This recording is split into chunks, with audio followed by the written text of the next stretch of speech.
Commissioner Tucker, Here. Commissioner Shank, Yes. Commissioner Yache, Here. Commissioner Flores, here, Commissioner Wright, Here. Commissioner Campos, Present. Vice Chair Cooper, Chair Ali. Here. So the moment is to be approved.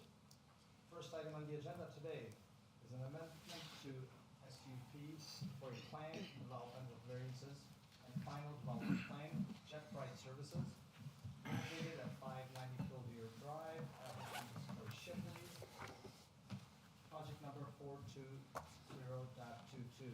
May I have a motion to open this public hearing? So moved. Second. Commissioner Wright, second Commissioner Flores, roll call vote please. Commissioner Tucker, Here. Commissioner Shank, Yes. Commissioner Shea, Yes. Commissioner Flores, yes, Commissioner Wright, Yes. Commissioner Campos, Yes. Vice Chair Cooper, Yes. Chair Ali. Yes. Thank you very much. Teresa. Thank you.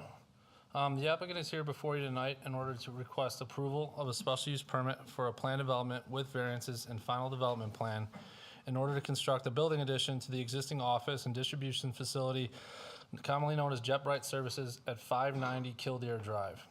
The overall subject area, which includes 580 and 590 Kildare Drive, comprises approximately 2.29 acres of land and is currently zoned O1 limited office and consists of an existing 31,065 square foot building, which is currently being used as a showroom, corporate office, and distribution center for Jet Bright Services.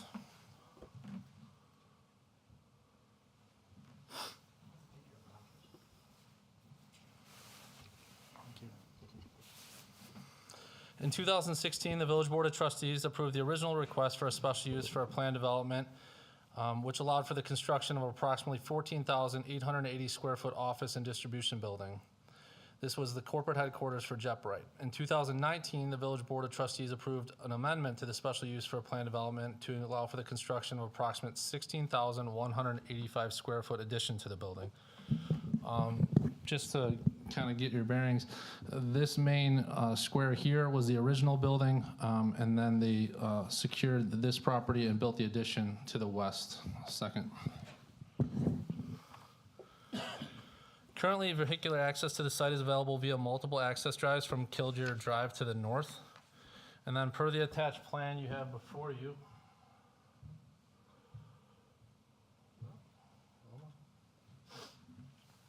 the applicant is proposing to construct a second addition, which would consist of approximately 11,000 square feet along the south side of the property.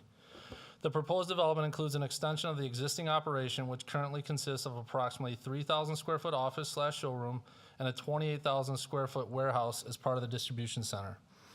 The proposed addition would provide an additional 11,000 square feet of warehouse. Per the zoning ordinance, the minimum number of required parking stalls for an office building, including the proposed expansion, would be 40. The applicant is requesting to maintain the existing parking on site, which is 33 parking stalls, thus reducing the required number of parking stalls by 7, seeing as the nature of the business would lend itself to a lot of overlap between the two businesses. It's one business, but a lot of the uses are kind of just used by workers. There's not a lot of visitors to the site. Detention would be provided via an off-site pond, which would be owned and maintained by the applicant. In order to develop the property in accordance with the attached plan, the applicant is again requesting the following variance. That is to request a reduction of the number of parking stalls from 40 to 33. Staff is in support of the variance as requested due to the nature of the business, allowing a lot of overlap between the office, showroom, and warehouse functions of the building. Also just noting the fact that he's been in operation now for a number of years. The applicant and owner are here. I think they can attest that those parking stalls are never filled to the maximum capacity, and they're comfortable with the number of stalls that they have. So code is obviously always a guide. We always need to take into account the specific use of the building as well.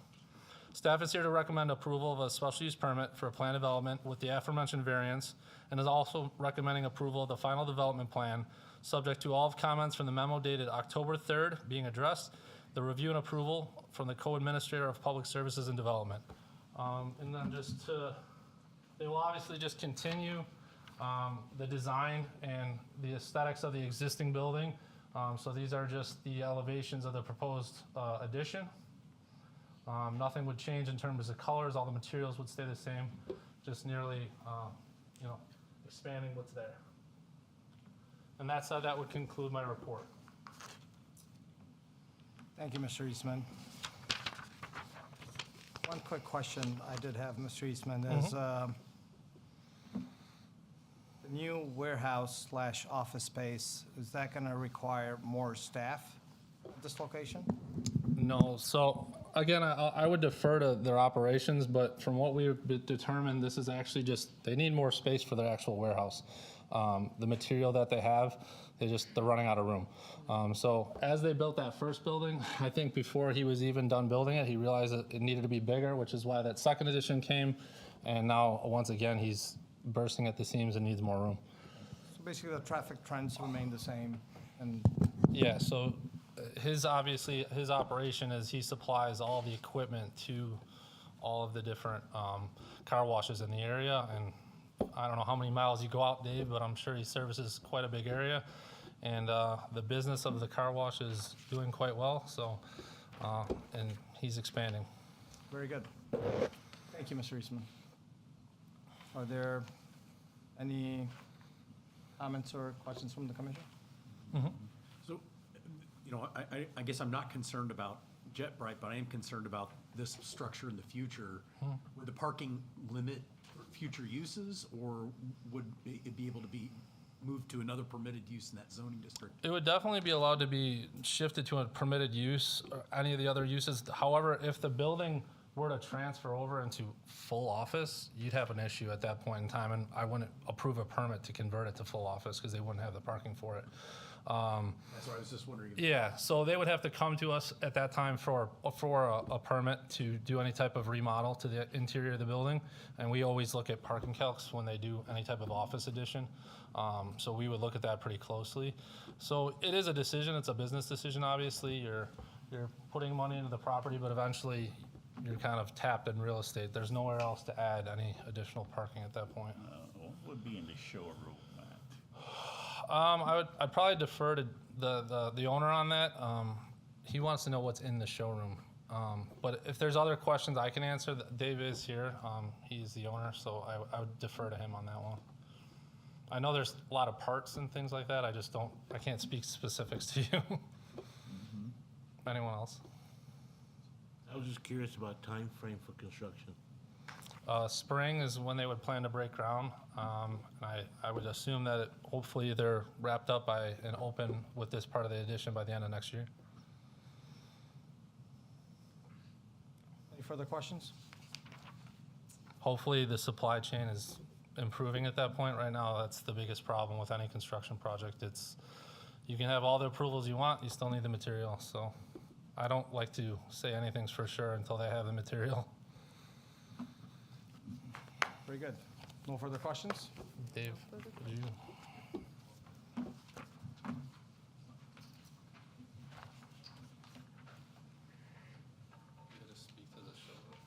sorry, yeah. Yeah.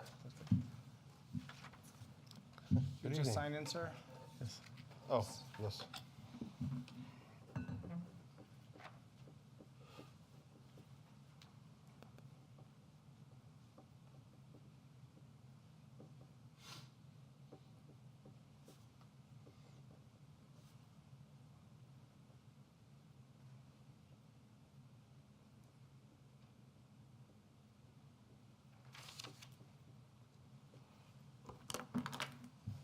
You sort of tell the truth at this public hearing? Yes. Please proceed. Your name? Hi, I'm Dave D'Alessandro. I'm the owner and president of JB Development, Inc., which is the parent company for this facility.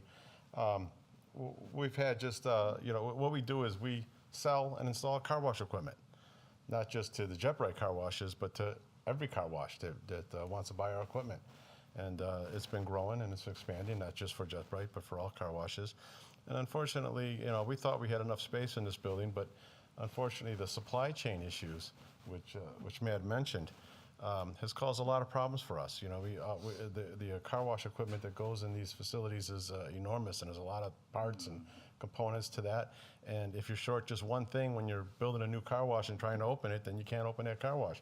And the lead times on a lot of these products is about a year now, or even longer with some of our suppliers. So we have to carry much more inventory than we ever did in previous years as a result. And we don't run out of things. Matt says we're going to start construction in the spring. We're going to start construction in the spring because that building is filled with all the materials we need to be able to do that. Unfortunately, now we need more room for the building. But that's our motto is to always be fully stocked with inventory, and that's become very difficult, but we need more space for that. The new addition is strictly warehouse space.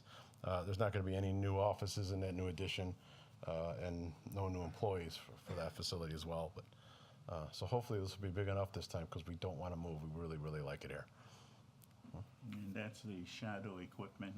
Yeah, we branded, the company is JB Development Inc., doing business as Jet Bright Services. So we piggyback on our car washes and the recognition of the car wash. But now our equipment has got its own little taste to it, and we want to start branding it. So we branded the equipment, Shadow line of equipment. And that's what we sell to people. And we're going to start selling it outside the Chicago area. The nice thing is it's generated a lot of sales tax for the village here, and we hope to be able to continue to do that. Good. Any further questions from the commission? Oh, thank you. Thank you, Mr. Dolson. Thank you very much. Is there any correspondence from the audience? Seeing none, do I have a motion to close this public hearing? So moved. Commissioner Wright, second Vice Chair Cooper. Roll call vote, please. Commissioner Tucker? Yes. Commissioner Schenk? Yes. Commissioner Shea? Yes. Commissioner Flores? Yes. Commissioner Wright? Yes. Commissioner Campos? Yes. Vice Chair Cooper? Chair Ali? Yes. PC 22.12, approval of an amendment to a special use permit for a planned development with variances, project number 420.22. Can I have a motion to approval, for the approval of the findings of fact? Second? Vice Chair Cooper, second Commissioner Shea. Roll call vote, please. Commissioner Tucker? Yes. Commissioner Schenk? Yes. Commissioner Shea? Yes. Commissioner Flores? Yes. Commissioner Wright? Yes. Commissioner Campos? Yes. Vice Chair Cooper? Yes. Chair Ali? Yes. Amendment to a SUP for a planned development with variances and final development plan, Jet Bright Services, located at 590 Killdeer Drive, project number 420.22. May I entertain a motion to approve? So moved. Second? Commissioner Schenk, second Commissioner Shea. Roll call vote, please. Commissioner Tucker? Yes. Commissioner Schenk? Yes. Commissioner Shea? Yes. Commissioner Flores? Yes. Commissioner Wright? Yes. Commissioner Campos? Yes. Vice Chair Cooper? Chair Ali? Yes. Congratulations, stand approved. Thank you very much. Thank you. Next item on the agenda is a special use permit for a planned development with variances and final development plan for Starbucks located at 115 West Mountain Road. Applicant is Dan Abdo. Project number 421.22. May I have a motion to open this public hearing? Motion? Second. Commissioner Flores, second Commissioner Wright. Roll call vote, please. Commissioner Tucker? Yes. Commissioner Schenk? Yes. Commissioner Shea? Yes. Commissioner Flores? Yes. Commissioner Wright? Yes. Commissioner Campos? Yes. Vice Chair Cooper? Yes. Chair Ali? Yes. Mr. Eastman, you have the floor. Thank you. The applicant is here before you tonight to request approval of a special use permit for a planned development with variances and final development plan in order to allow for the construction of a Starbucks restaurant with a drive-through and outdoor dining at 115 East Boughton Road. The subject site, which is approximately 0.86 acres, is Zone B2 Community Retail and currently vacant. Per the attached site plan before you,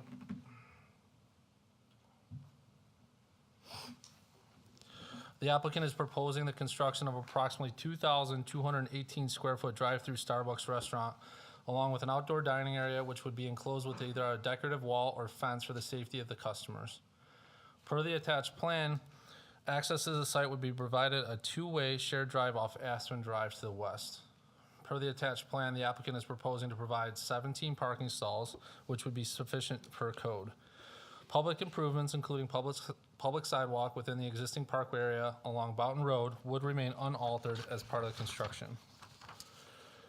Per the applicant, all the required landscaping, including the required irrigation system along Boughton Road and Aspen Drive, would be installed per the zoning ordinance requirements. However, due to the site constraints, a berm cannot be achieved along either the front and/or corner side yard.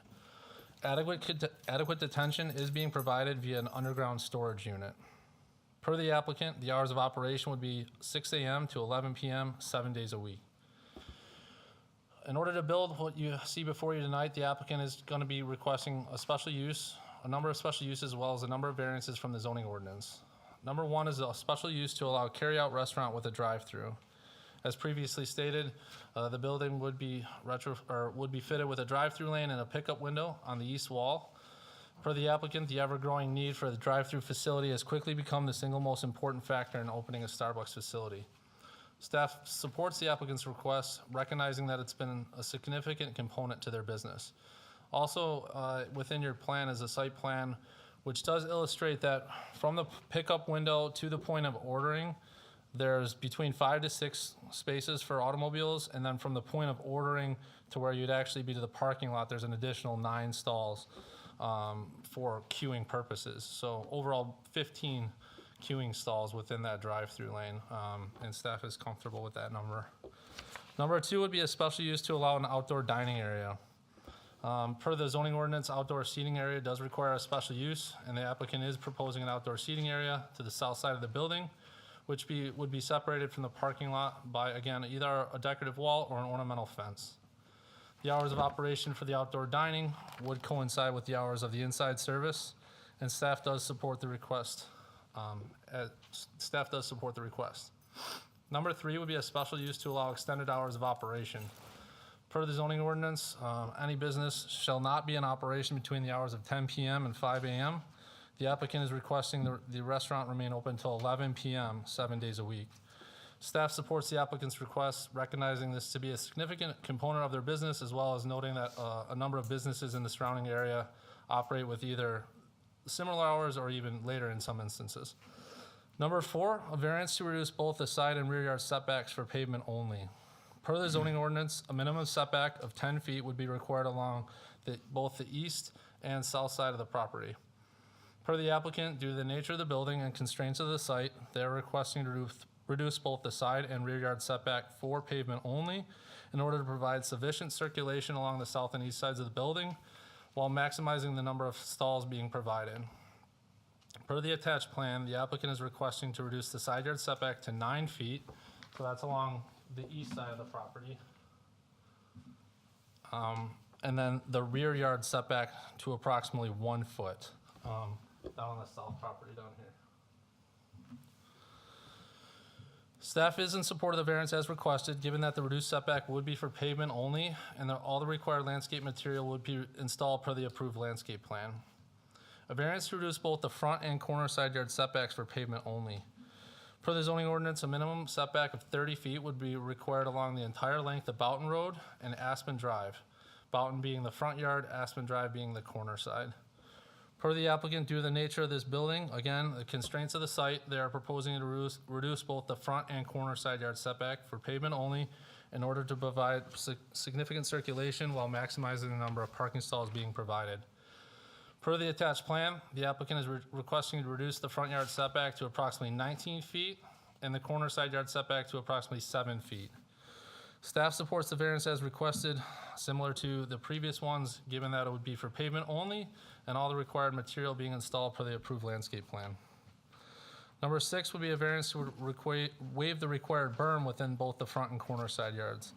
Once we came to the conclusion that in order to get this site developed, we were going to be supporting some pretty significant setback variances, and this would kind of come into play for whatever needed to be developed here in order to maximize the space.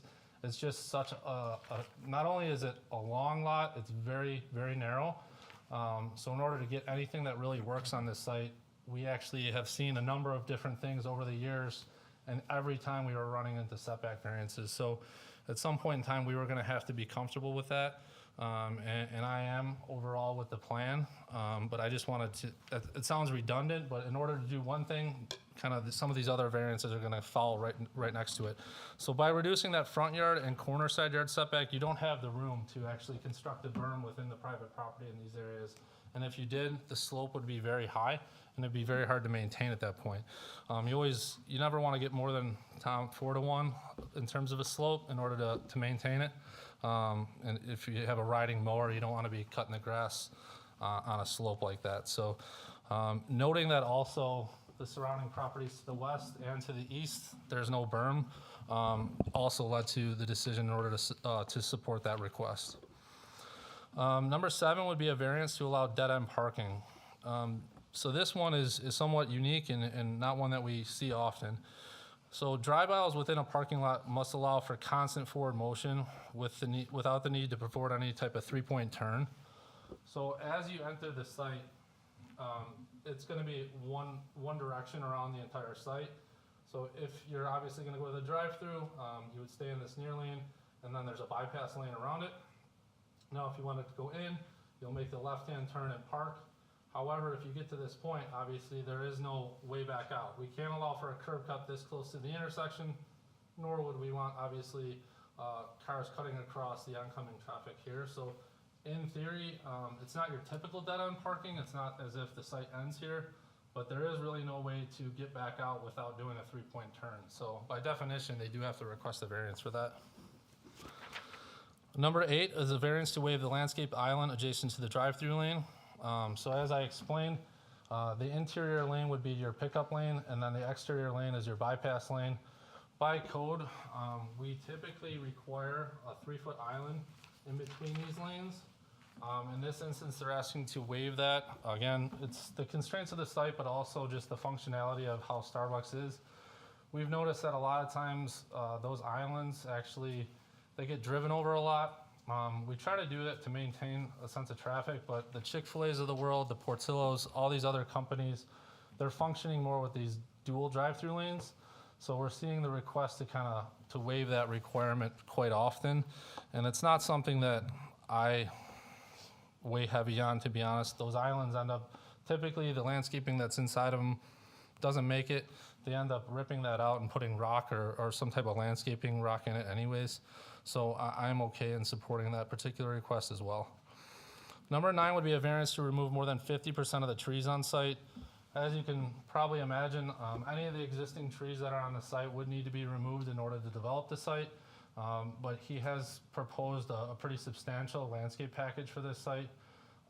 So he's meeting code, all the zoning ordinance codes in required landscaping, but he would not be able to provide any additional landscaping on site outside of what is required. So we are going to be supporting a variance to remove more than 50% of the trees. Number 10 would be a variance to waive the required public improvements within the right-of-way along Aspen Drive. It's probably easiest if I...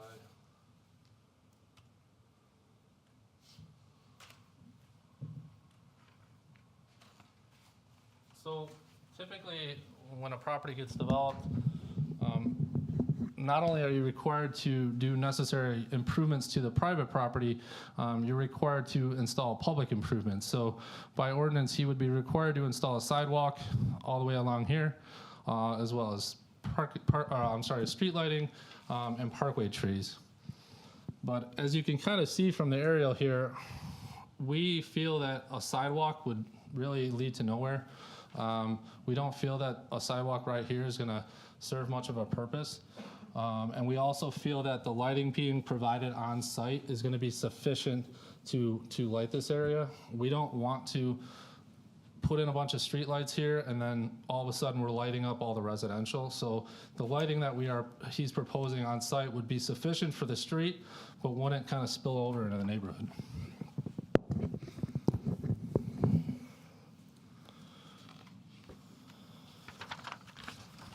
The last one would be a variance to waive the requirement to bury all overhead utility lines upon development of the property. So per the development code, all overhead utility lines must be buried upon development of the site. The applicant is requesting that the one existing pole located at the northwest corner of the property remain. Staff is in support of the variance as requested, noting there are a large number of overhead utility lines remaining to the west of the development. So, I guess I would have to probably show it to you. Let me see if I can do that real quick. I'm sure you guys have driven it, but you might not notice it, or...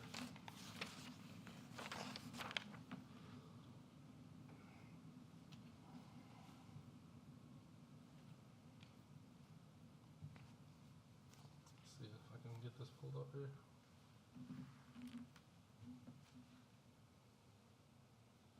So it's literally this pole right there.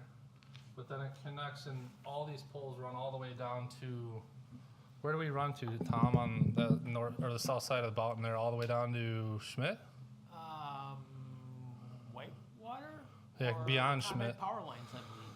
Yeah, so, you know, it's an enormous expense, not only because to bury the pole itself, but also the fact that those lines would then need to be buried and kind of put underneath the existing street there. And then at the end of the day, you're still gonna have pole here. So it's very unique that we don't, you know, we don't typically bring this variance to you guys very often, but in this instance, we didn't think it would make much sense. Is it buried east of that location? So, yes, I believe it's completely empty all the way to the intersection. Correct.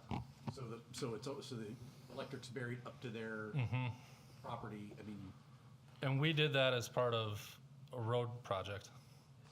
Because all these things have been here for many, many years. So none of those businesses had to pay that expense. It was a village expense. That being said, I apologize, but I can't zoom in on that. I'll try to pull that up in a second.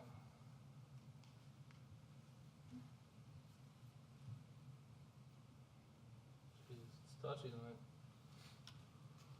So, staff is here to recommend approval of a special use permit for a plan development with the aforementioned special use and variances, and is also recommending approval of a final development plan, subject to all of staff's comments from the memo dated October 11th being addressed, as well as a review and approval from the co-administrator of Public Services and Development.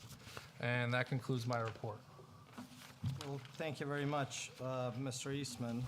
If I may, I just have a couple of questions to begin with. First and foremost, let me tell you, I'm extremely excited to see somebody occupy this site. I know we talked to McDonald's before and, so forth. It's been a number of, Yes, it's a very unique site, and, it's exciting to see somebody actually taking the initiative to occupy the space. So thank you, Starbucks. One thing, do we know how many cars does a drive-through accommodate? So, from this point to right here is 17 stacking spaces from the pickup window to where you would actually get to here. And then this appointed ordering, there would be 9 from there. In terms of Starbucks operation itself, I would have to lean on them to provide any more information on that. I don't have hourly statistics or anything. I see. And the other thing, obviously, there is no cross-access, No. correct, to the other lots? And the seating, how much seating do they have in the building? Was it part of the report? No. We just, in terms of the floor plan itself, when it comes to carry-out restaurants, we just take the area and it's divided one stall per 150 feet. I haven't even seen, to be honest, yet the number of tables or chairs, but I don't have that for you. I could look that up for you, Mayor. I would like to see that data, because knowing myself, I found myself in a Starbucks parked there using the Wi-Fi and buying the coffee and spending half my day working. So it would be interesting to know how many seating they do have. The other thing is trash corral. Is the trash pickup going to be on some type of, because I would find very hard for a truck to pull in without obstructing any type of traffic while. Yeah, so, I mean, typically your trash is not gonna be picked up during hours of operation. It's typically picked up at night or after your hours or before your hours are open. So that is, I don't know where else you would put it on site, to be honest with you. But yeah, typically your trash is scheduled to come during off hours. Delivery the same? For their deliveries, yeah, typically you're not gonna want to obviously have a box truck taking out your drive-through. That's the Correct. most important part of their operation, so. And from my understanding, it's a single drive-through and then a pass-through lane, correct? Correct, yeah, it's not dual ordering. Okay, good. They have a main street coming in, right? Go ahead, Vice Chair Cooper. The dead end. Counting, you gave us the drive-through parking, but what are we at there, about 15 parking spaces? There's 17 total, so you have 14 and then 3 more on the other side. Okay, the dead end, Starbucks I have seen, I don't drink coffee, but the Starbucks I've seen, they're usually busy. So we talked about the dead end turnaround. That's gonna be kinda hard to do when you've got a flow of traffic coming out of the drive-through, coming around. Could we not make it a one-way all the way around since you have the second lane and then they park and then you're trying to just back out and come out instead of a three-way turnaround? In terms of like angling the parking this way? No, you come in, you can angle it, or when you come in, you have to make that right turn. You have to go all the way around, angle park, come in. I mean, that way all you gotta do is back out and come on out. For fairness, I made that suggestion. I'll defer to the applicant on that because I was shot down by Starbucks, so. Yeah, but I meant the dead I know what end. you're talking about. I can see the dead end, I make a left turn and it's full. Now I'm trying to do a three-point turn to come around, and you got all that traffic coming from the drive-through. It's like I don't know if you've ever visited McDonald's North Weber. Yes. It's the same thing. So if you get to that point, you have to either, when you come into McDonald's, it goes right into that dual lane. You're either stuck there or you're backing into stalls to get back out of it. It's not ideal, I don't like supporting these variances, to be honest, this particular one. Well, having the two-way traffic does cause a concern, especially in peak periods when you got an influx of cars coming at you and you're trying to go this I way. fully and understand. so that's something maybe we can address with the applicant. Yeah, and I'm not a coffee drinker, so I'll talk about them. Yeah. The one up, Starbucks up by Jarrett, when you're just trying to pull in there, they're rude, trying to get their coffee. The people themselves? People themselves, Well, that I can't before they get their control. coffee in. Yeah. I will beg to defer. My service has been great, but the traffic, I'm not talking about the service, I'm not talking about Starbucks itself, I'm talking about just trying to pull into that lot to go around to, Jarrett or something there in that, or the, That one I won't take a beating on because we recommended a change and it was shot down by them. And sure enough, the problems that we knew would occur. And it's that cutoff people, the people that come in while the other people are already waiting. Yeah, there was a fist fight there one day, so it's not exactly I ideal. see you trying to make a three-way turn to turn around, and somebody's got their coffee and they're trying to get out, they're not gonna be nice and let you make your turn. well, I think Understand. it's important to hear from Starbucks themselves. And is one handicap stall? It's under 25, so you need one. So, I mean, I understand this is a unique site, right? Or not a unique, but an unusual site. But I mean, that's quite a package of variances. Absolutely. That is quite a package of variances, and that, I'm not a big fan of some of them, including the parking situation, but that last one, the waiving a requirement to bury the overhead utility lines. Yeah, they're overhead west of there, but the village paid to bury them east of there. So why would we grant them a variance to do something that we ourselves do or that the village does for itself? I think the rest of those properties eventually will redevelop as well. And then they'll I ask for hope. variances based on this approval. I guess I don't support not burying the electric. It's not even that far. So, That one I'll defer to Tom on. So, I mean, if you were to remove that one pole and look, what's remaining to the west, it's all developed property. Most of it is homes that back up to Boughton, so there is almost no opportunity to remove the rest of the poles unless the village does it. Village is working on plans to rebuild Boughton Road. And one of the things we like to do when we rebuild a road is remove the power lines or bury them. And we actually did go to ComEd and get a cost estimate to do that. And for just this property or for that stretch? for that stretch from Schmidt Road to right here. And, the cost estimate was $5 million. It was literally the same price, the entire road construction was the same price as just burying the power lines. So, so the village decided, to drop that from the road project, That's the which means if we remove that one pole, you still have all the other poles west of it, all the way to past Whitewater. And So- that pole probably is a $200,000 job to move that one pole. So yeah, I mean, I don't typically bring things where we have an exorbitant amount of variances. I try to avoid that as much as possible. But this property, it's just an enigma of some kind. We've had, can't tell you how many different plans have come to us. And then the more that they tried to make it work, it just didn't work. So we are in the mind of what is really gonna go here. It's zone commercial, it's under an acre. You're not going to get a lot of options here. So that was why ultimately we were willing to support a lot of the variances that you have before you. Not ideal. I didn't see any discussion or anything in the proposal here about signage. Like what type of signage? Exactly. Where are they gonna put it in? Where's it gonna be? I don't always present signage because they always don't know. Are you talking about like a monument sign? That's what I'm thinking. It's a high traffic area So, in order to grab people to come in. yeah, they're proposing one in the northeast corner.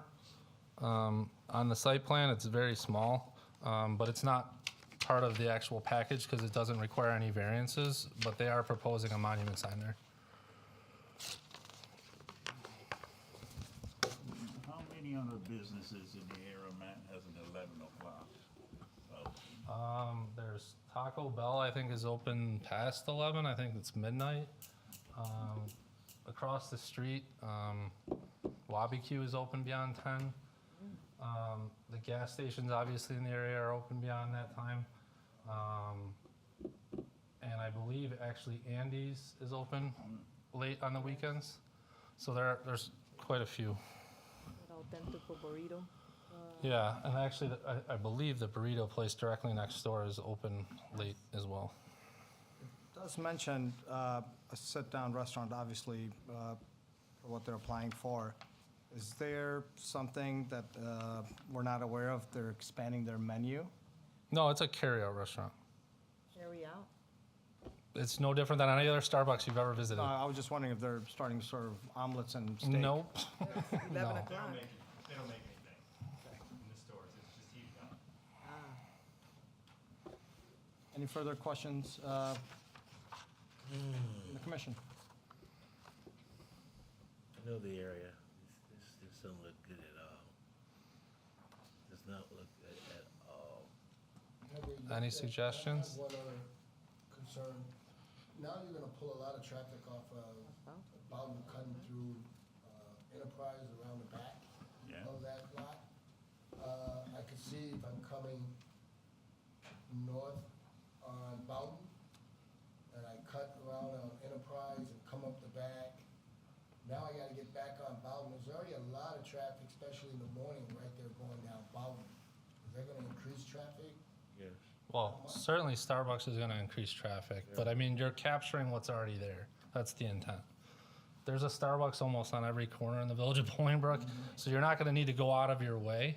But it should be capturing the existing traffic. But sure, during peak hours, you're going to have more activity here, but I think you would have that if you had a family breakfast place.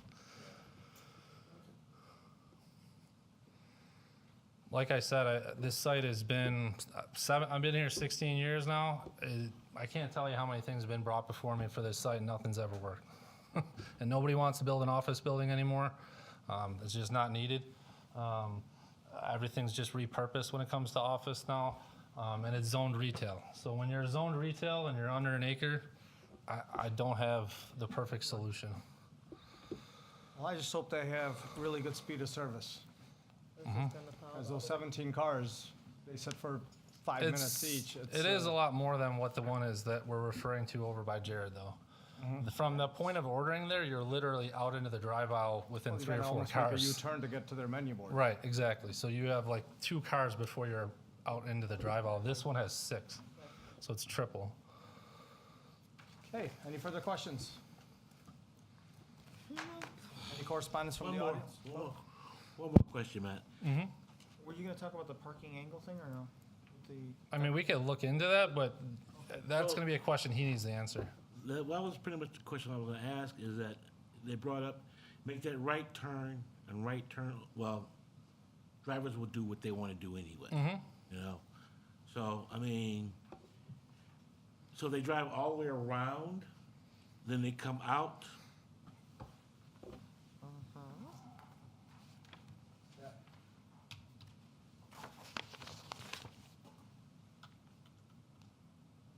So, in theory, you have two options with this current site plan. If you're going to the drive-through, you'll take the quick right and you'll get into the drive-through lane. If you want to actually go in, you'll pull and take a left and then park. The reason why everyone, and I had expressed concerns as well originally, was the ability for this to fill up and you get to this point, what are you then left to do? You're going to have to make a 3-point turn at that point in time, and those aren't always easy. I think that's the bigger concern that everybody has here. No, what I'm saying is that if they're going to the right, go all the way around, and just like, and they can park at an angle coming this way here. Now, they're coming out from the top right there, right? Correct. So and are you suggesting that you drive around and then park here? And then park that way. Yeah, I suggested that, so I'll let the applicant speak to that. Well, I also don't think anyone would make that full circle. That's, go inside. that's the hard problem. So is the second lane gonna end up, and they're trying to do like, cut off. end up doing like Portillo's, where you got 2 lanes. Dual like, ordering, staying outside Chick-fil-A and does it, Portillo's. and they all do it now. Yeah, because that's, they're not saying that today, but I don't see anyone going all the way around. And that's why you probably can't say that it'll ever happen, because if they go into that scenario, now that's gone. And I have no ability to stop that from happening in the future once the drive-through's built. But like you say, drivers will do what they want to do. Understand? And I guess accept the consequences as they may, you know? Yeah, I mean, ultimately, it's gonna be on Starbucks to sign that properly. You're gonna have to have heavy signage on the inside of that property to say, this is one-way traffic, and you're gonna have to say, do not enter. You're gonna have to have all the different types of signs on the property. And there's gonna be some times where there will be an inconvenience, and I wish I had the perfect solution, but we certainly can't have traffic come out into this area, and I certainly can't send them out that direction. So at this point, I would defer to the applicant in terms of speaking on behalf of Starbucks. I think it's important. Can I see the picture again of the overview of that Oh. area? Sure. And you have the aerial in your packet too, but. Yeah, okay, no, it wasn't working. Okay. And is the applicant present? Yeah. I think I'd like to hear from them as a theory behind not having one way. And Dan is here, and Dan is built not just for Starbucks, he's built for Chipotle and Ma Pizzas, the two that are operating in town. So he's got experience building here, and he has a lot of experience building for Starbucks, so I would definitely defer to him as the expert on building these. Well, I've got one more question here. All right, you were saying that they're gonna come in and then go left to parking here. Yes. Are there separate lanes for all that? Yeah, that's two-way traffic in that.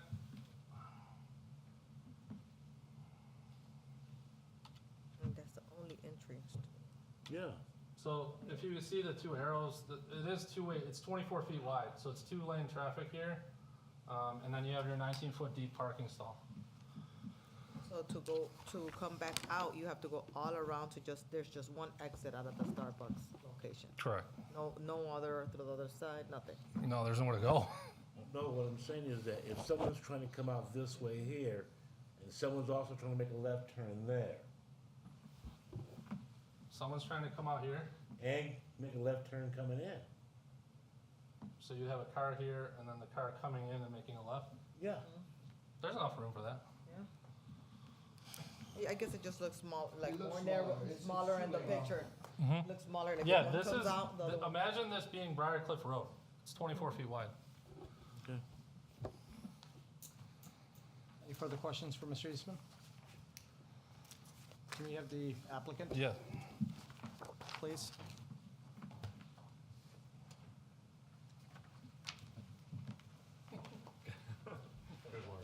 Put you through the firing squad. Sign Hello, in, how Mr. are you? Abdo. Yes, how are you? Good to see you all. sign in. My name is Dan Abdo. I'm with Glazer Development. Swear to tell the truth at this public hearing? Yes, I do. I've been developing for Starbucks for years. We're probably one of the most active in the market right now. We just finished one in Romeoville at Route 53 and 135th. Did you do the one by Jared's? No, we did not do the one by Jared's. That was a long time ago. Yeah, no, I did not do that one. And I have pulled in that one. That's just with the one way, and you gotta. So anyway, we just finished one in Romeoville by the Thorntons at 135th and Route 53. Yeah. So if you're looking from an elevational standpoint, if you see that building, that's this new prototype, this more contemporary new prototype they're doing. The store will have a typical full service indoor seating and a patio for seasonal seating. We never got into, I can of course get Matt a typical seating count, but because parking was based on square footage and they weren't doing anything out of the ordinary that they typically do for seating, we just never got into seating because we didn't need to calculate it for any sort of a variance or discuss it, but they will do their typical seating, chairs, benches. They're doing some kind of cool, neat, benches along the wall and with outlets and all kinds of things. So they will do a standard seating package like they do in a full service store. They don't make anything in the store. They strictly heat up stuff that's delivered in, bakery goods. So nothing's ever being cooked in the store. So no needed for hoods or Ansel systems or anything like that. This is to get to the nuts and bolts, this is a very difficult site to work with. This one's definitely got its issues. And we noticed that from day one. And Starbucks now is going through a phase where the drive-thru is becoming a bigger deal. So getting the parking or getting the drive-through stack, we're doing stores with 18 car stacks. We're trying to plan for the future. We're trying to max stack so that they don't run into the issues they're having at other locations. So we really had to try to work with this. The two big issues are, Matt's point is the size and just the configuration. It's a tunnel. And so we're trying to work with a tunnel. There's also easement issues that we have to work around. We have to keep, that are on titles. We have to work around those constraints. It's a very constrained site. So yes, the list of variances when we got through, I'm like, wow, this is quite a bit. Starbucks, we worked on this site plan with Starbucks, and to get to talk to the point of traffic flow, we did discuss having people pull in, use the bypass lane to go around, and some will just do it anyway, but to go around and create one-way parking here. And the operations group and the design group at Starbucks said, yes, in theory, that makes sense, but they absolutely cannot approve a site that you have to go around the entire building to get to the parking. They said, we just can't do that. People can do it if they want, but the intent of the bypass lane is for emergencies and for cars that need to maybe get out of line.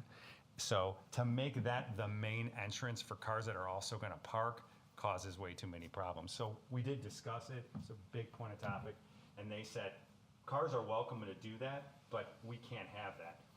The dead end is not the most ideal situation.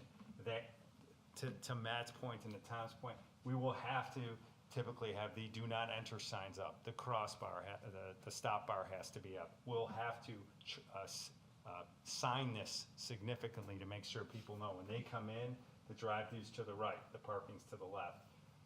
Yes, in creating the dead end parking, and Matt brought it up eventually, this is we had to create a 24-foot drive aisle, so you could go left, you can go right, you can pull in. There was room to rotate.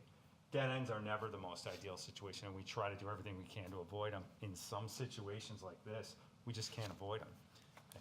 It's just very difficult. So in theory, that kind of flow works, but I know operationally, they can't get design or operations comfortable with that. They feel like, okay, people will get so frustrated, we'll lose customers. We just can't do that. We have to have a separate, they try to create a separate path to the parking and a separate path to the drive-through.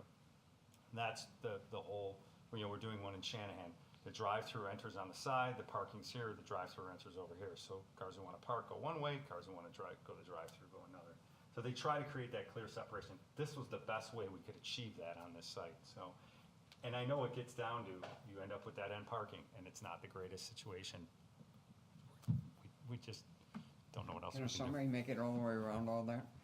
What's that? Can a semi tractor trailer make it around that whole thing? Oh, make it around this whole thing? Yeah. I'm just thinking of deliveries. So They're gonna need a and lot your of point about materials. delivery, so all their deliveries are box trucks. They don't use a lot of big semis. They're decreasing the use of semis drastically. They typically come 3, 4 a.m. in the morning. The drivers have keys to the facility, so they're making their deliveries at 5, 6, 7 a.m. Well, when the store's not even open. So in that case, this is certainly wide enough. If a semi came in and was using both lanes, he could pull right in here.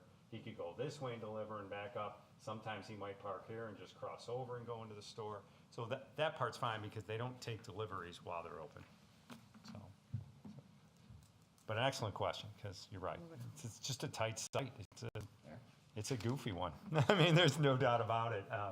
And we skinned it. I mean, God, we worked tirelessly with Matt and Tom, who, you know, Tom knows everything about this film. Like, we found sanitaries and sewers. I mean, we figured this out. It was not an easy one, and I understand it's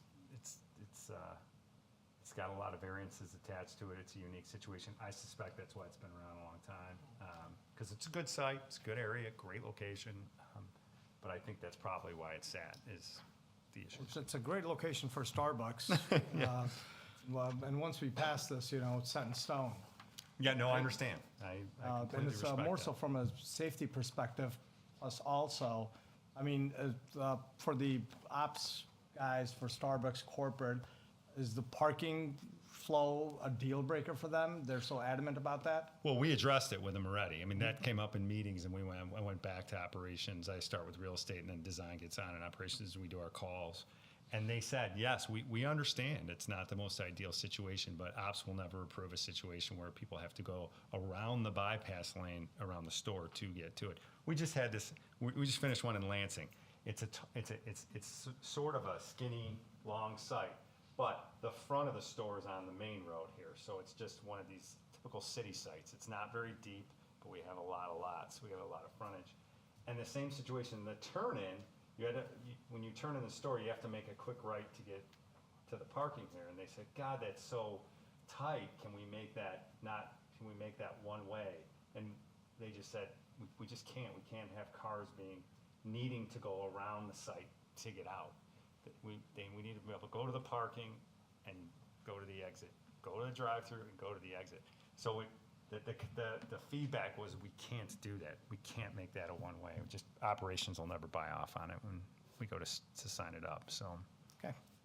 Well, I hope not to see Mountain Road backed up at 7 a.m. when I'm going to work. No, well, you know, the good thing is our stacking, we're really emphasizing heavy stacks so that, you know, worst case is the car ends up a little out onto here, and we don't have those kind of issues. You said you were part of the development of the one in Romeoville?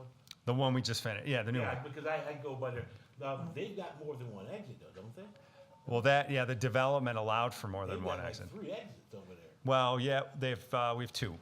We have one. One entrance and 2 exits. Yeah. So, well, we have 2 access points to the frontage road, and there is a designed cross access to the other lot already. We don't have that here. We don't have it's not on title. We'd love to have a cross access here, but it doesn't exist. And to Matt's point, they don't, with the median here, they didn't want an access point too close to Boughton because they were afraid it would back up into Boughton, so. And the issue with the electric pole, you know, I'll let Tom more speak to that, but it's one pole, and we just didn't have the, you know, it's a 2,100 square foot Starbucks. It's several $100,000 to get ComEd to do that kind of stuff, and for one pole, it was just discussed. We're doing everything we can. We just didn't have the option of doing that in the budget. So. Very good. Any further questions? Thank you. Thank you. Tom, is there any plans on widening Aspen just a little bit? We have no plans to do anything to Aspen. Okay.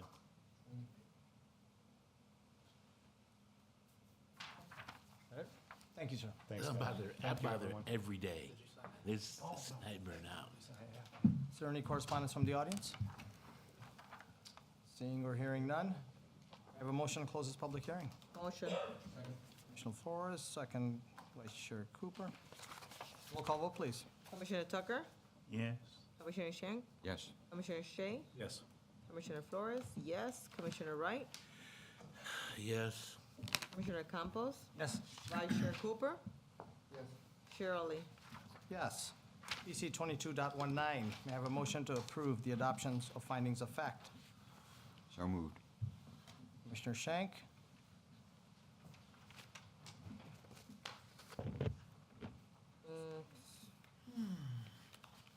Second, Commissioner Flores. Roll call vote, please. Commissioner Tucker, Yes. Commissioner Shank, Yes. Commissioner Shea, Yes. Commissioner Flores, yes. Commissioner Wright, Yes. Commissioner Campos, Yes. Vice Chair Cooper, Chair Ali. Yes. We have special use permit for a planned development with variances and final development plan, Starbucks, located at 115 West Boughton Road, project number 421.22. May I have a motion to approve? So moved. Commissioner Shank, Second, second Commissioner Flores. Roll call vote, please. Commissioner Tucker, Yes. Commissioner Shank, Yes. Commissioner Shea, Yeah. Commissioner Flores, yes. Commissioner Wright, Yes. Commissioner Campos, Yes. Vice Chair Cooper, Yes. Chair Ali. Yes, congratulations, stand approved. Next item on the agenda is a special use permit for a planned development with variances and final development plan, Chipotle, at 256 South Weber Road. Dusty Austin is the applicant, project number 426.22. May I have a motion to open this public hearing? Motion, Commissioner Flores, second Commissioner Shea. Roll call vote, please. Commissioner Tucker, Yes. Commissioner Shank, Yes. Commissioner Shea, Yes. Commissioner Flores, yes. Commissioner Wright, Yes. Commissioner Campos, Yes. Vice Chair Cooper, Yes. Chair Ali. Yes, Mr. Eastman, you have the floor. Thank you. The applicant is here before you to request approval of a special use permit for a plan development with variances and final development plan in order to allow for the construction of a Chipotle restaurant with a drive-through and outdoor dining at 256 South Weber Road. The subject site, which is approximately .77 acres and Zone B2 community retail, is currently vacant. Per the attached plan, the applicant is proposing the construction of an approximate 2,364 square foot Chipotle restaurant, along with a drive-through to serve as a pickup window, which is known as a Chipotlane. Unlike traditional fast food restaurants, Chipotlane does not function as a typical drive-through. Customers cannot place an order at the menu board or the pickup window. This pickup window is only available to those customers who have placed a prior order via the Chipotle mobile app or the Chipotle's website. The relatively new design has proven to drastically reduce the service times while increasing the efficiency and shorter vehicle queues. In addition, the applicant is proposing an outdoor dining area which would be enclosed with a decorative fence for the safety of its customers.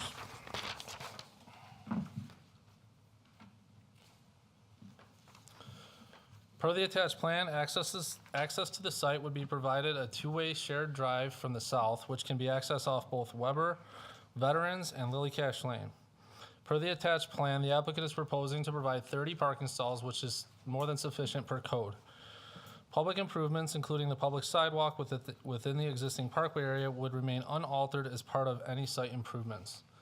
Per the applicant, all required landscaping, including an irrigation system along Weber, would be installed per the zoning ordinance requirement.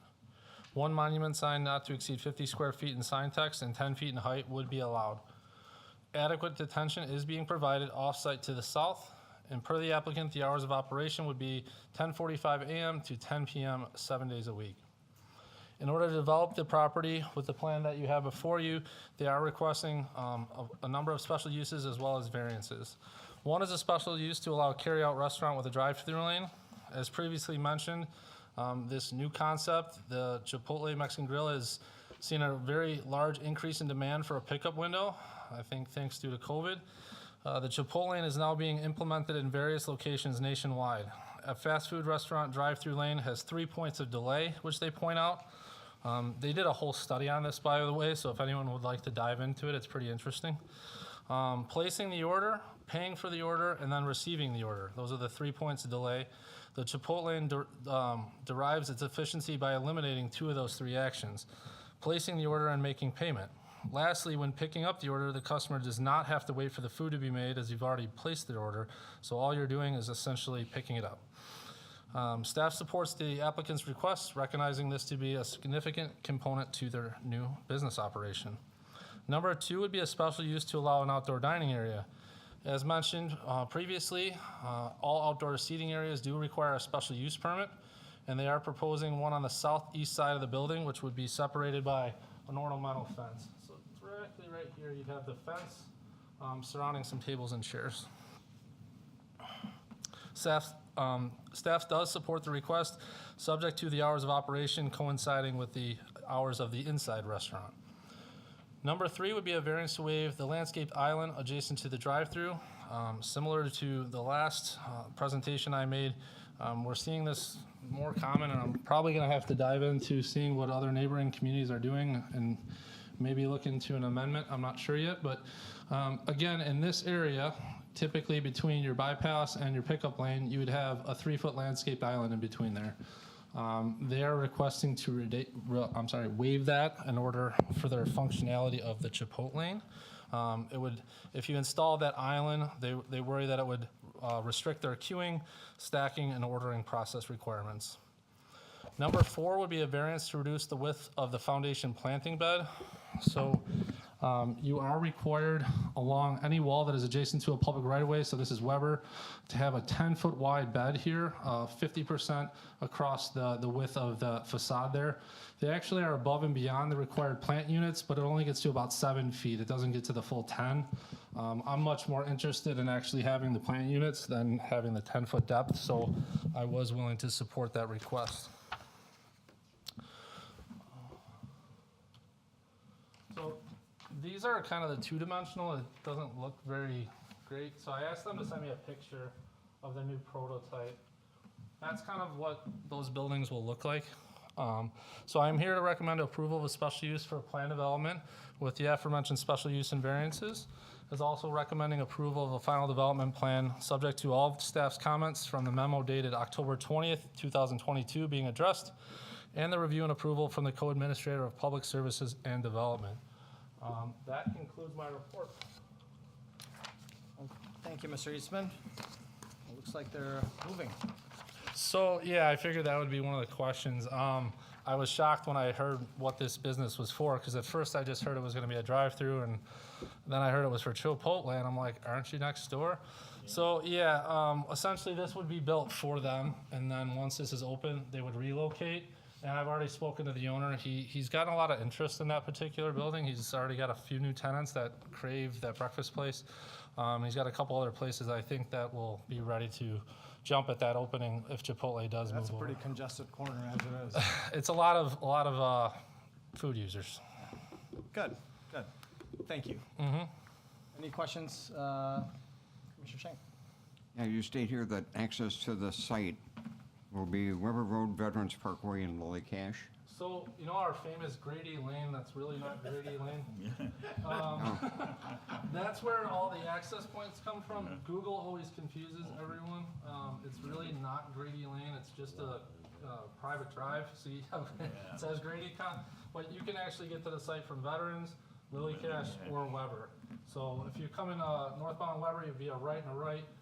Or you take a right off Lily Cache, left in, or you can come off Veterans too. So the access to this I thought particular. when we did the Springs that Veterans was gonna be a right in, right out. It is. So you would only come to Veterans from making a left. I'm sorry, making a right. Yes. So if you were up at the light and made a right and then a left, or you could just go straight and go in that way. It's either way. Well, now you have the other entrance to the apartment complex. That too. Well, I knew this was going to be a food user once this happened. It was just a matter of who was going to do it, because now that you have 800 new people living there, you were going to get some type of food user. That was just a matter of time. It's a much better property than Starbucks. Well, you could actually see the way it lays out is just, it's actually it's a little bit of a smaller acreage site, but the shape is what kind of comes into play. If I can. Yeah, it's not working today. It really is not.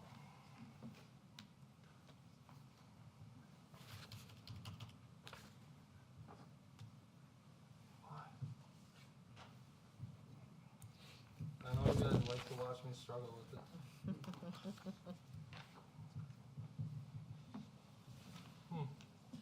So it's just really, the width is just, gives them a little bit more wiggle room to play with.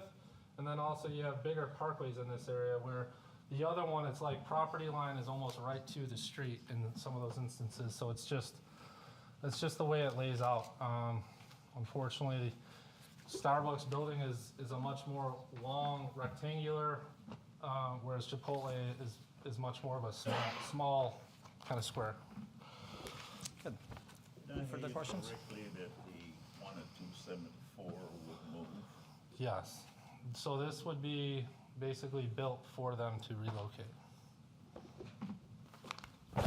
It's the Paneras, it's the Jimmy John's, it's everybody needs a drive-through now. So we had the sit-down Panera with no drive-through, then they built the Panera with the drive-through. We had the Jimmy John's with no drive-through, then they retrofit the drive-through.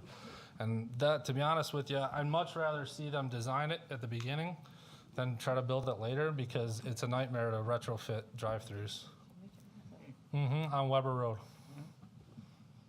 They retrofitted the drive-through over by 7-Eleven and Tilt-A-Kilt. And that one wasn't ideal either. Good. Any further questions? Oh, thank you, Mr. Eastman. Any correspondence from the audience? Seeing or hearing none, may I have a motion to close the public hearing? So move. Second. Let me get that one. Campos. Motion. Second. Commissioner Campos, Yes. second Vice Chair Cooper. Roll call vote, please. But it was backwards. Yeah. Backwards? Yeah. Okay, so Commission, motion, Campos? Cooper was the first one. Oh. Campos was second. as you said, ditto. Have a roll call vote, please. Commissioner Tucker, Yes. Commissioner Shea, Yes. Commissioner Shea, Yes. Commissioner Flores, yes. Commissioner Wright, Yes. Commissioner Campos, Yes. Vice Chair Cooper, Yes. Chair Ali. Yes.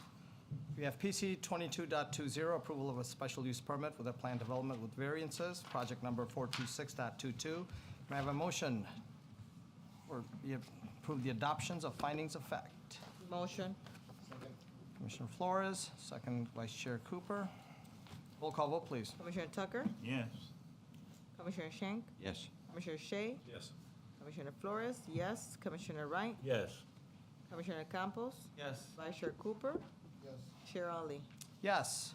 We have a special use permit for a planned development with variances and final development plan Chipotle at 256 South Weber Road, project number 426.22. May I entertain a motion to approve? So moved. Commissioner Shank, second Vice Chair Cooper. Roll call vote, please. Commissioner Tucker, Yes. Commissioner Shank, Yes. Commissioner Shea, Yes. Commissioner Flores, yes. Commissioner Wright, Yes. Commissioner Campos, Yes. Vice Chair Cooper, Yes. Chair Ali. Yes, congratulations, stand approved.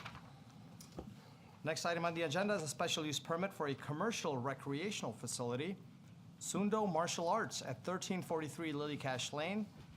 Applicant is Michael Reyes, project number 428.22. May I have a motion to open the public hearing?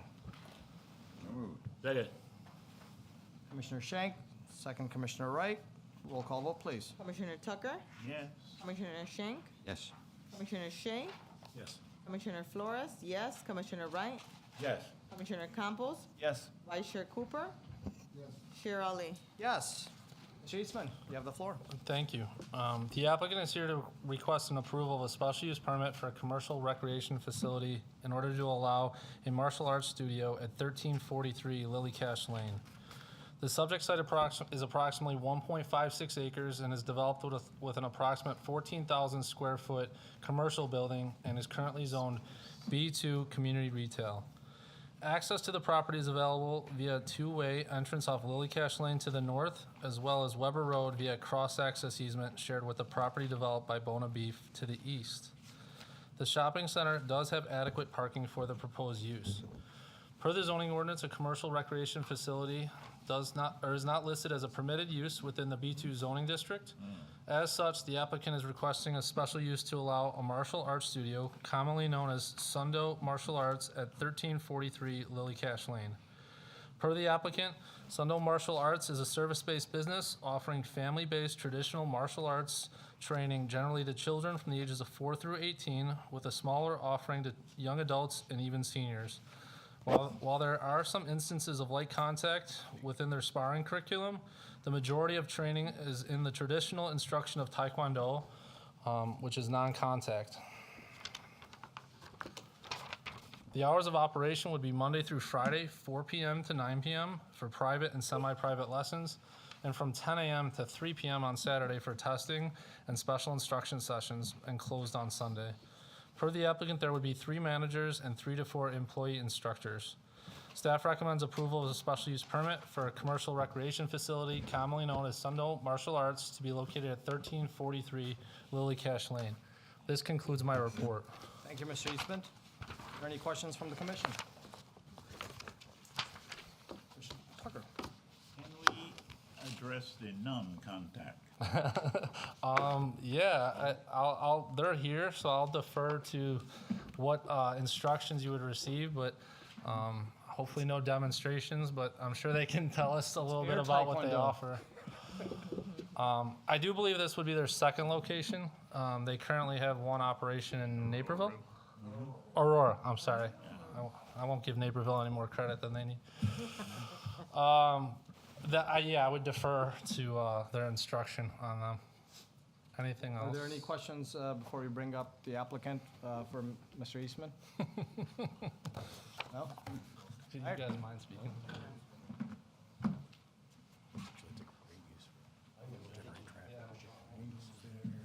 Good afternoon, sirs, ma'am. You just sign in, please? Yes, sir.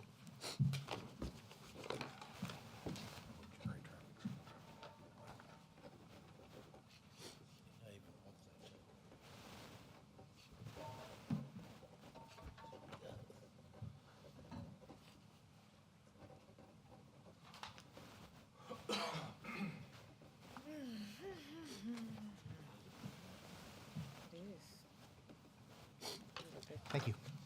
Yes, sir. You swear to tell the truth at this public hearing? I do. Okay. Your name? Michael Reyes, R-A-I-Z. Mr. Reyes? Commissioner Tucker had a question about the non-contact aspect of Absolutely. Taekwondo. So the program has 3 different units. The last is the sparring program. It's a very light contact. It's the smallest of the program. Most of the kids, tell you honest truth, don't really want to do it, but in order. So most of our kids get certified through the Kukiwon in North Korea, which is the major. One of their requirements is they do have to have a sparring component. It's very light contact. So in my 20 years, I've maybe had one kid, hurt themselves, and that's because they tried to block a kick that maybe they shouldn't have, and they hurt their wrist on it. But other than that, I've never seen any. The other elements are they do a lot of kicking on targets, which is not to the body at all, and then they do a lot of forms. So the majority of the instruction is the latter of the two. When you're saying they're wearing body, head, and shin Yes, sir. Yes, sir. guards, mouth guards, Yes, sir. and groin guards. Yes, sir. I see. But for that component, unless, we do out of our Aurora school offer a program that sends kids to the national program, which ultimately would go to the Olympic program. We don't have any kids. We have a couple of national champions that work out of there. Those programs are much different. That is out of our current 300 students over there, we have exactly 2 that really participate in that program. That wouldn't be out at this location. They would go to Aurora for that. In this case, the sparring gear consists of a helmet, arm guards, a chest guard, shin protectors, foot protectors, and they're really thick. So it's a combative contact sport. Absolutely. It's really to so the requirements to get to through the Kukiwon program require they have that segment, but the reality is it's not something that's, to tell you the honest truth, most parents don't really want to get their kids into that segment. They're more into forms and the traditional techniques at this point. Very good. Thank you very much. Hopefully that answers your Any question. further questions? Thank you very much. Commissioner Flores, that one. There's two locations that you are gonna be in, or is it? I think they're just showing the two vacancies in that structure. Oh, okay, so it's the corner. They're taking the one in. Corner. yeah. Oh, okay. Thank you very much. I appreciate it. The bigger one. Thank you.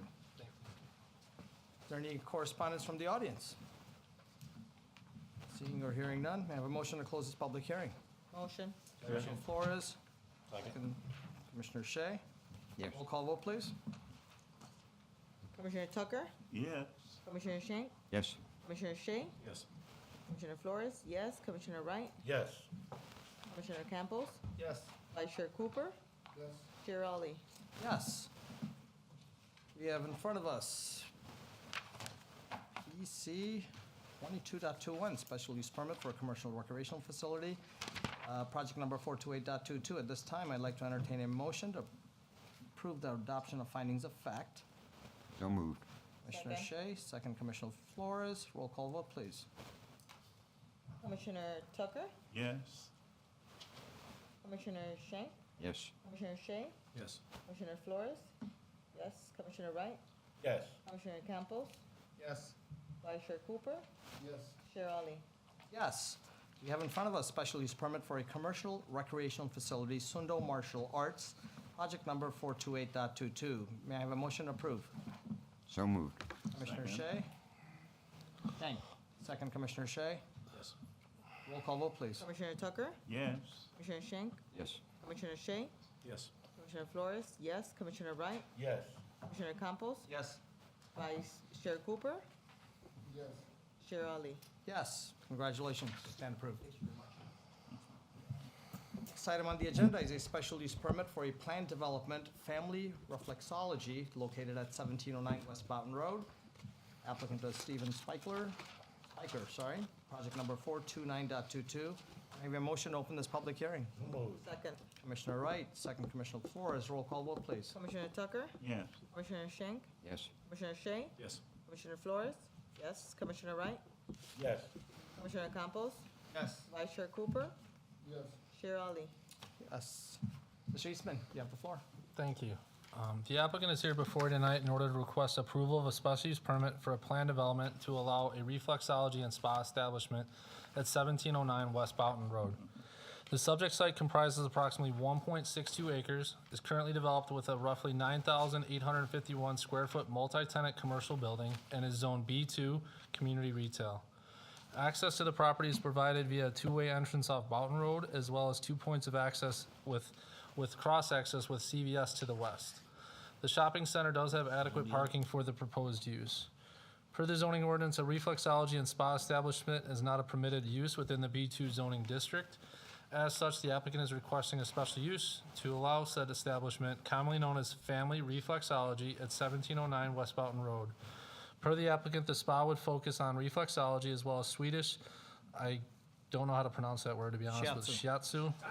Got it. Deep tissue, and I didn't want to butcher it, and hot stone massage.